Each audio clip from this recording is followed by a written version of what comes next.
Ana bugün sınavına o'tishimiz kerak. Kaftingizni maniburum steron, ya'ni toshning dastagiga qo'yasiz. Hamda barmog'ingizni qaysidir joyiga yurak cho'qqi turtkisi tegyapti. Cho'qqi turtkisi tegyapti. Shu cho'qqi turtkisini aniqlaganingizdan keyin bu me'yorda mediaklavikulardan 1-1,5 sm ichkarida bo'ladi.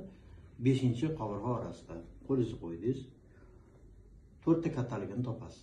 Maydoni, kengligi, rezistentligi, kuchi aniqlashtirasiz. Bu sizlarga juda katta diagnostik ahamiyat beradi. Endi eshitish uchun mana shu birinchi nuqta hisoblanadi. Mana birinchi nuqta. Ikkinchi nuqta media ikkinchi qovurg'a oralig'i o'ng tomon, uchinchi nuqta ikkinchi qovurg'a oralig'i chap tomon, uchinchisi to'sh suyagining, to'rtinchisi to'sh suyagining asosi, xanjarsimon o'siqning asosi, beshinchisi uchinchi va to'rtinchi qovurg'alarni to'shga birikkan joyi hisoblanadi.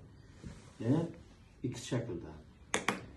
Buni eshitish uchun demak bemor tekshiriluvchini birinchi barometrga qo'yamiz. Diqqat. Mana 1, mana 2, mana 3, mana 4, mana 5. Bunda eshitamiz.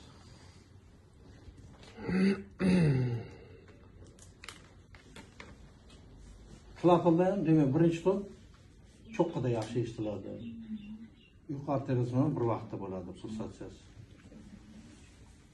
Ikkinchi ton ikkinchi qovurg'a oralig'ida yaxshi eshitiladi. O'pka arteriyasini eshitamiz. 3 tabaqali klapanni eshitamiz. Botkin erg'on nuqtasini eshitamiz.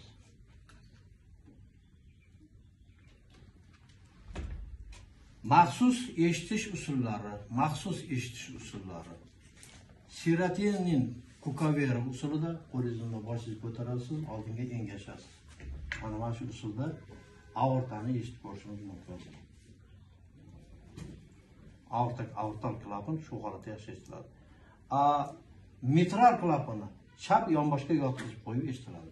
Azbotdan nasib eshitamiz. Bo'ldi, mana shundan iborat.